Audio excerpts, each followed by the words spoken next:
কংগ্রেসের party office থেকে এই পূর্ব নির্ধারিত সাংবাদিক বৈঠকটি আমরা ডেকেছিলাম। আপনারা আমাদের ডাকে সাড়া দিয়ে এসছেন, তার জন্যে আমি আপনাদের সমস্ত দায়িত্বশীল সংবাদ মাধ্যমকে ধন্যবাদ জানাচ্ছি। আজকে আমি এই সাংবাদিক বৈঠকে উপস্থিত আছি, আর আমার সঙ্গে আছেন আমার সহকর্মী, আমার রাজ্য মন্ত্রিসভার প্রাক্তন সদস্য এবং বর্তমানে সাংসদ শ্রী পার্থ ভৌমিক। আমরা শুরুতেই আমরা বলতে চাই, আজকে আপনারা জানেন আজকে সরাসরি সংবাদ মাধ্যমের সঙ্গে মাননীয় মুখ্যমন্ত্রীরও কথা হয়েছে। তারপর একটু আগে রাজ্যের যারা প্রশাসনিক যারা প্রধান, অর্থাৎ মুখ্য সচিব থেকে শুরু করে আমাদের যিনি ডিজি, প্রত্যেকেই সাংবাদিক বৈঠক করেছেন। এখন আমরা দলীয় স্তরে আমাদের কিছু কথা আছে, সেই কথাগুলি আপনাদের সঙ্গে একটু ভাগ করে নিতে চাই। আপনারা পুরোটাই আজকে শুনেছেন এবং আপনারা জানেন আজকে সেই বহু প্রতীক্ষিত সুপ্রিম কোর্ট, উচ্চ ন্যায়ালয় আজকে তার শুনানি শুরু হয়েছে। আমি প্রথমেই মাননীয় প্রধান বিচারপতি শ্রী যশবন্ত চন্দ্রচূড়, মহামান্য প্রধান বিচারপতি সুপ্রিম কোর্ট, তাকে আমি বিশেষভাবে ধন্যবাদ জানাবো। কেননা তিনি একটা খুব গুরুত্বপূর্ণ কথা বলেছেন। তিনি বলেছেন প্রতিবাদ কখনোই দায়িত্বকে অবহেলা করে হয় না। অর্থাৎ যে কথাটা উনি বলেছেন সেটার মানে হচ্ছে যে প্রতিবাদ নিশ্চয়ই সঙ্গত, প্রতিবাদ নিশ্চয়ই হতে পারে, কিন্তু তা কখনো আপনার যে মূল পরিচয়, আপনার যে মূল পেশা, তার সঙ্গে জড়িয়ে থাকা যে দায়বোধ, তাকে অগ্রাহ্য করে বা তাকে বাইপাস করে প্রতিবাদ কখনো সম্পূর্ণ হতে পারে না। একথা স্বয়ং দেশের প্রধান বিচারপতি আজকে একথা বলেছেন। তিনি বাংলার সাধারণ মানুষের যে চিকিৎসা পরিষেবা না পাওয়ার যে কষ্ট, যেটা আমি আরও একটু পরে আর একটু বিশদে বলতে পারবো, সেটা মাথায় রেখেই প্রধান বিচারপতি বলেছেন যে আগামীকাল বিকেল 5টার মধ্যে তিনি যারা জুনিয়র ডাক্তার আছেন, যাদের আন্দোলনের প্রতি আমরা সহানুভূতিশীল, আমার দলের মাননীয় সুপ্রিমো শ্রীমতী মমতা বন্দ্যোপাধ্যায়, আমাদের দলের সাধারণ সম্পাদক শ্রী অভিষেক বন্দ্যোপাধ্যায় বরাবর সেই আন্দোলনকে নৈতিকভাবে সমর্থন জানিয়েছেন এবং তার সঙ্গে যে কথাটা আজকে প্রধান বিচারপতি বলেছেন সেইটা মনে করিয়ে দিয়ে আমরা আরেকবার বলছি যে কথা উনি বলেছেন। আমরা আরেকবার অনুরোধ করছি তাঁদের, যদি তাঁরা এই প্রধান বিচারপতির কথার পর উনি যদি অনুগ্রহ করে তাঁরা তাদের কাজে ফেরেন। কেননা 1 মাস ধরে এই আন্দোলন চলছে, বা আন্দোলন বা কর্মসূচি যাই বলুন না কেন, ধর্মঘট। এখন অবধি 23 জন মানুষ, সাধারণ মানুষ পরিষেবা না পেয়ে প্রাণ হারিয়েছিলেন। আজকে একটু আগে জানতে পারলাম আমার এলাকায়, অর্থাৎ আমার বিধানসভা এলাকায় দমদমে, সেখানে আরেকজন মানুষ, তার বাড়ির লোকেরাই বলছেন, আমি গণমাধ্যমে দেখলাম একটু আগে, যে চিকিৎসা পরিষেবা না পাওয়ার জন্যে তিনি ডেঙ্গিতে তিনি মারা গেছেন। অর্থাৎ এখন অবধি মোট 24 জন মারা গেছেন। আপনারা দেখবেন যে এই যে ক্রমাগত মৃত্যু হয়ে যাচ্ছে, তার কারণ হচ্ছে যে চিকিৎসা পরিষেবা না পাওয়াটা ঠিকঠাকভাবে তার একটা অন্যতম তো বড় ফ্যাক্টর বটেই।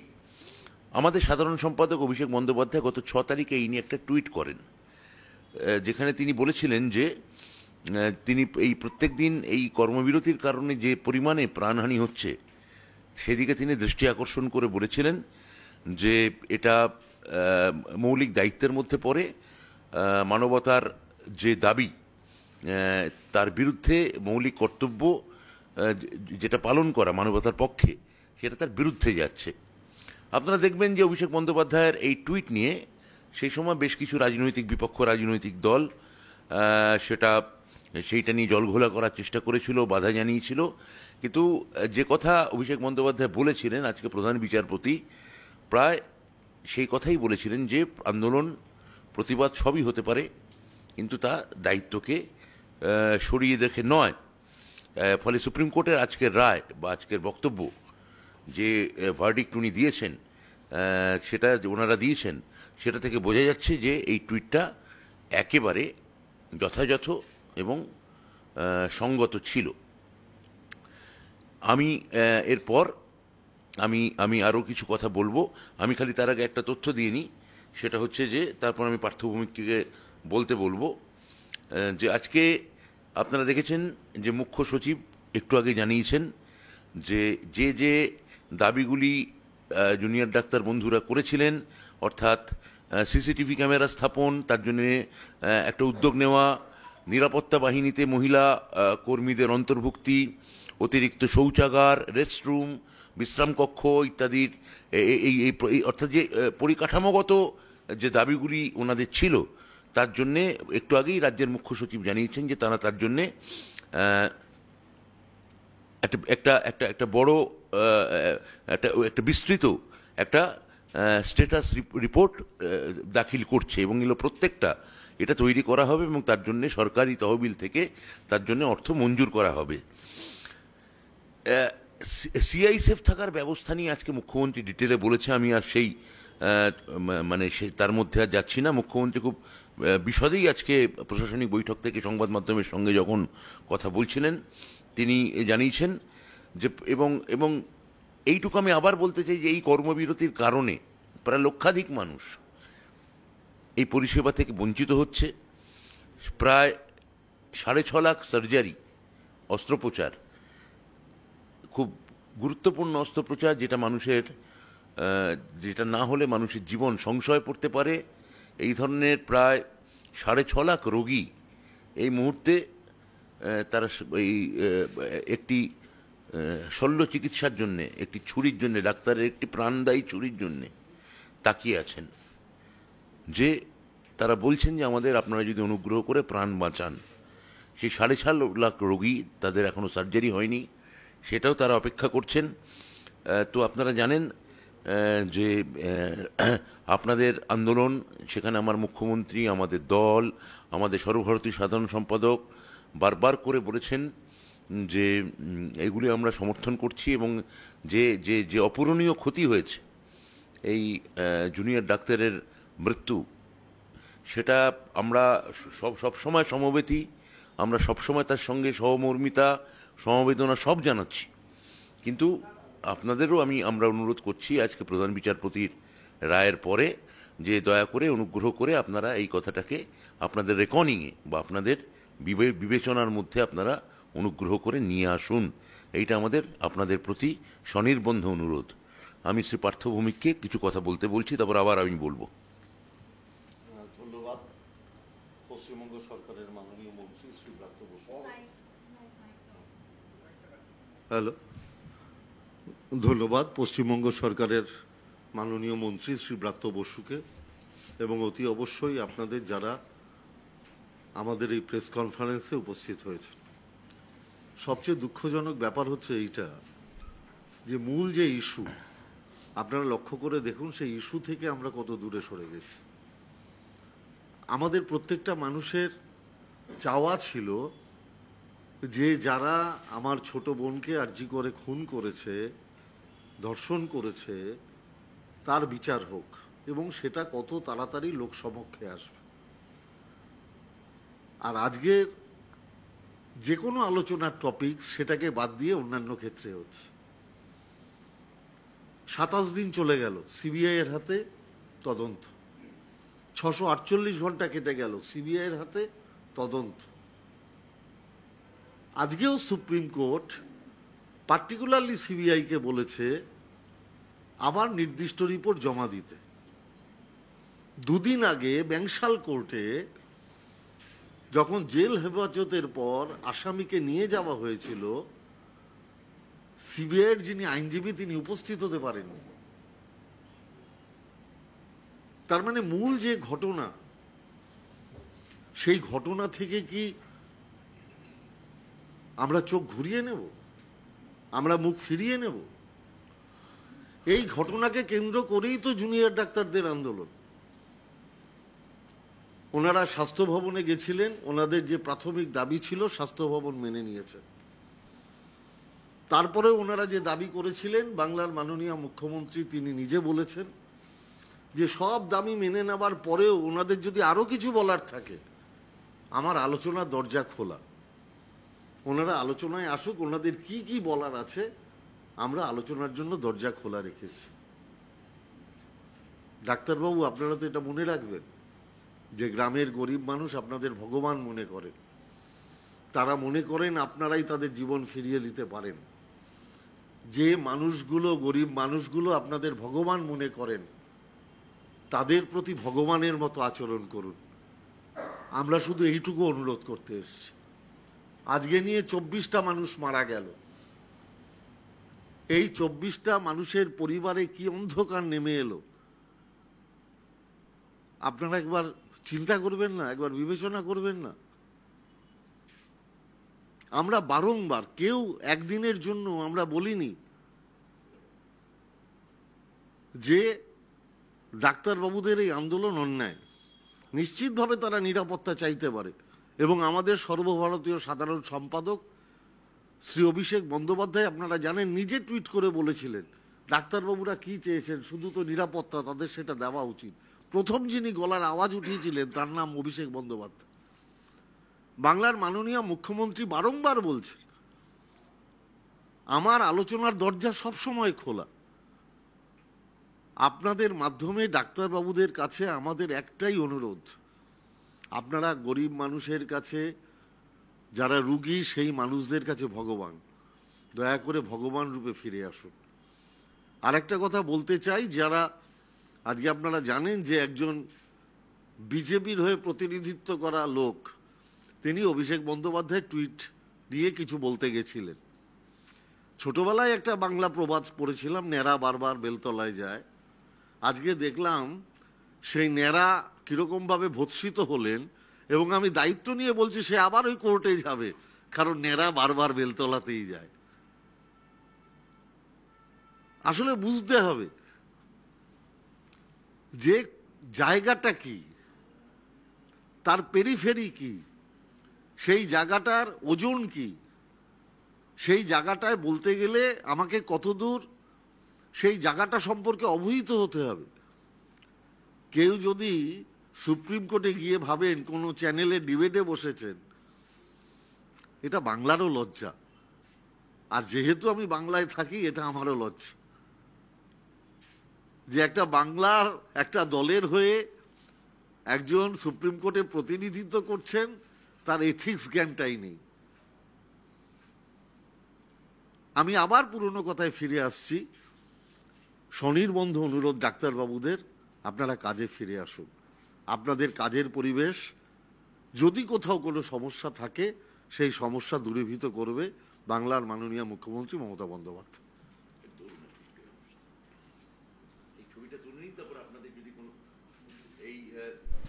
ছবিটা তুলে নিন, তারপর যদি কোনো প্রশ্ন থাকে আপনারা অবশ্যই করতে পারেন আমাদের।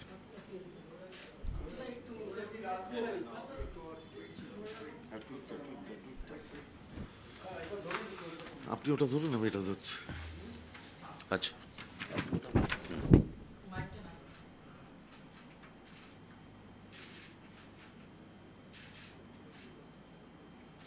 ঠিক আছে, এবার প্রশ্নোত্তরে যাই। মাইক নিয়ে বলুন।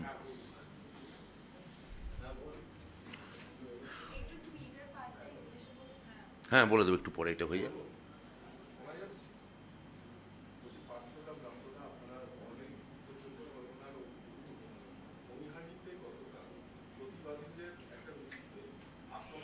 অভিযোগের তীর তৃণমূল কংগ্রেসের দিকে।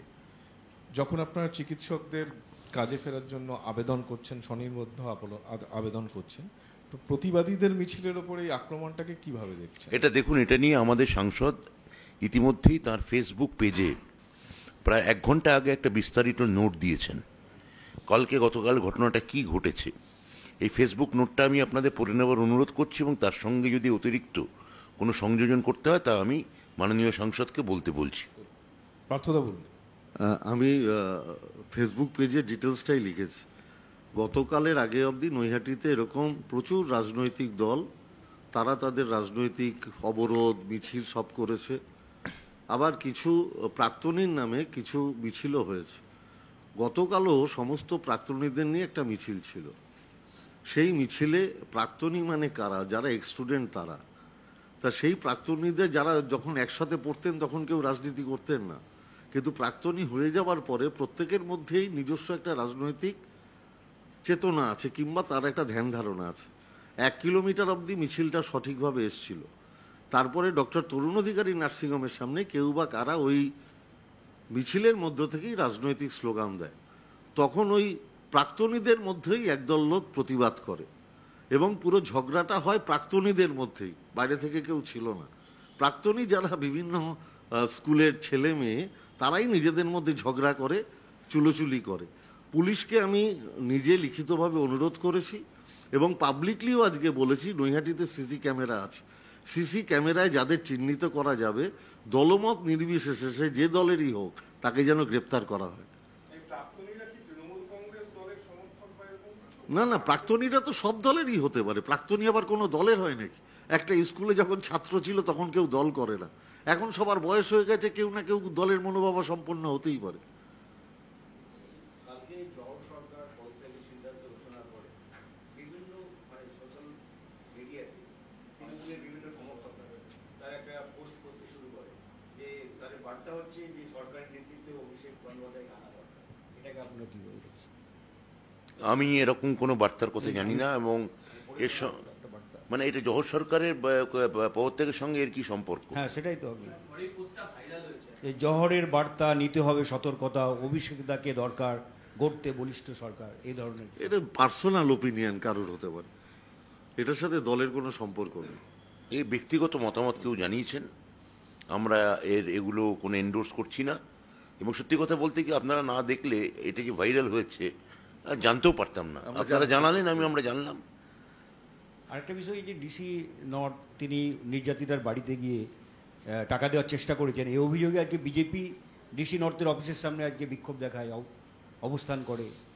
এটা নিয়ে তো আগের দিন আমরা একটা সাংবাদিক বৈঠক করেছিলাম, যেখানে পরিষ্কার আমরা ভিডিও ফুটেজ দেখাই, যেখানে ওই অপরাজিতার বাবা মা বলছেন যে তাদের কাছে কোনো পুলিশ বা কোনো প্রশাসনের থেকে এই ধরনের কোনো প্রস্তাব কখনো আসেনি।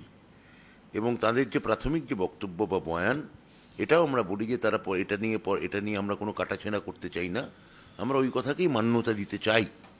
তো এটা নিয়ে যদি আবার নতুন করে বিজেপি রাজনৈতিক কোনো জলঘোলা করতে চায়, মানে বারবার তারা ব্যর্থ হচ্ছে এটা নিয়ে করতে চেয়ে, তা তারা করতেই পারে।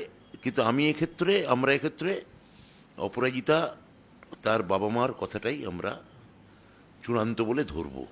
একটু আগে মুখ্যমন্ত্রী বলার পরে নির্যাতিতার মা ফের এই টাকার প্রসঙ্গ তিনি তুলেছেন এবং তিনি বলেছেন যে মুখ্যমন্ত্রী যা বললেন তিনি ঠিক বলেননি। নির্যাতিতার পরিবার থেকে ফের এই কথা বলা হচ্ছে। না, আমি জানি না নির্যাতিতার বাবা মা কি বলেছেন। মুখ্যমন্ত্রী বলেছেন যে সুপ্রিম কোর্টের একটা অর্ডার আছে, এরকম ক্ষেত্রে ভিকটিমদের ক্ষেত্রে টাকাটা দেওয়া হয়। নির্যাতিতার পরিবার যদি কোনোদিন মনে করেন যে তাদের কোনো কাজে, মেয়ের কোনো স্মৃতির উদ্দেশ্যে এই টাকাটাকে কাজে লাগাবেন, তারা যেন মুখ্যমন্ত্রীর সাথে যোগাযোগ করেন। তিনি ভিতরেও বলেছেন, বাইরেও বলেছেন। এর মধ্যে কোনটা ভুল বলেছেন এটা যদি একটু ক্ল্যারিফাই করতেন তাহলে আমার সুবিধা হতো বলতে। এবং এই কথা তো মুখ্যমন্ত্রীর কথা, বা এটা তো একটা পার্সোনাল স্পেসে কথা হয়েছিল। তার সত্যি করে বলতে কি কোনো ভিডিও ফুটেজও নেই, কোনো ডকুমেন্টও নেই। এটা নিয়ে বিজেপি কথা চালাচালি করতে পারে, কিন্তু আমরা তো আমাদের মুখ্যমন্ত্রী আজকে যেটা বলেছেন সেটাকেই আমরা সরকারি স্তরে আমরা ওটাকে গ্রাহ্য বলে ধরবো। আমাদের পার্টি স্তরেও সেই কথাটাতেই আমরা আবার শিলমোহর দেব।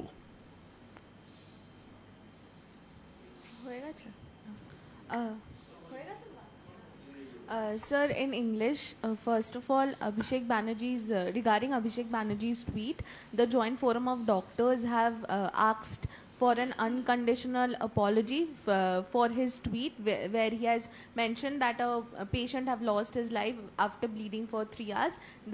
They are saying that this is a misleading tweet and therefore has asked for an unconditional apology. I don't think that his tweet is misleading, because today also Honorable CJ, he has said that protest cannot be at the cost of the duty, where Honorable CJ reminds that we should protest, but what is actual our identity, we can't forget it. So this kind of message Abhishek Banerjee wanted to tweet. So what he tweeted almost echoed today by CJ. So if they have their separate story, cooked up story for themselves, that I think we cannot allow this in our discourse. In our discourse, we shouldn't allow this kind of thing. We can say Mr. Abhishek Banerjee, our secretary, where he urged, where he pledged. This is the almost echoed today by Honorable CJ. And also, sir, one more thing regarding the entire incident of Arjikot that is going on. There have been several decisions that has been taken by the government which the public in general have not liked. A lot of people are saying, like sources in the party, they are mentioning that there has been an not coordination between Mamata Banerjee and Abhishek Banerjee and several Victim. So I couldn't understand the last line. No, there is no coordination between Mamata Banerjee and Abhishek Banerjee, according to sources. This is the perception. This is the narrative created by a portion of media. There is a very good coordination between Mamata Banerjee and Abhishek Banerjee, because they are one is our Supremo and one is our General Secretary. So why there is the lacuna of the communication? I can't understand that. If they have the concrete proof, if they have some documents, please produce. Then we can answer this sort of questions. Dada, when there is so much protest in Kolkata regarding the Arjikot issues in Bengal across, and the opposition that's raising the questions, asking CM resignation. But on the other side, we have seen in Manipur is also burning, and there has been a volatile situation. Today also there has been a clash. How do you see I think, please, can you show me the one resignation after any the UP governments? When 14 people has been today, my chief minister has told in the meeting that when Miss Malik, she has been burnt out and raped in the oven. Was there any resignation at that time? When Miss Adi is a village rural woman, I can't take her name. She was raped in East Midnapur. Can you show me one resignation at that time? I am not saying about the Mantola. It is old case. But can you show me one resignation after the Hathras, after the Unnao, after the Manipur? So when Mamata Banerjee, the only single woman chief minister in the country, and she is saying that I am with Aparajita, I am with her family. So the oppositions are demanding the resignation letter, because they know in the election they couldn't, when they fought election, they couldn't defeat Mamata Banerjee. So there is a proverb in Bengali, in the Ghola Jole Mas Dhara. So they are trying to catch the fish in this situation, in this turmoil situation. But I think their wish will not be fulfilled. And also, sir, about what happened with one of the people in Supreme Court today, one of the lawyers who was called out, if you can say that part in English. Sorry? One of the lawyers in Supreme Court while speaking. নেড়া বারবার বেলতলায় যায়। So what is the English translation of Nera Barbar Beltolai Jai? Nera is going to Beltola? No, I have no idea. I think my colleague wanted to say that one of BJP lawyer,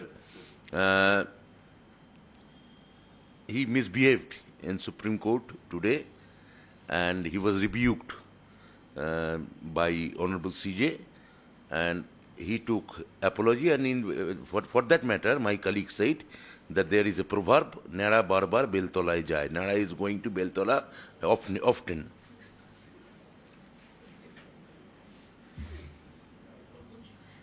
আর কোনো প্রশ্ন?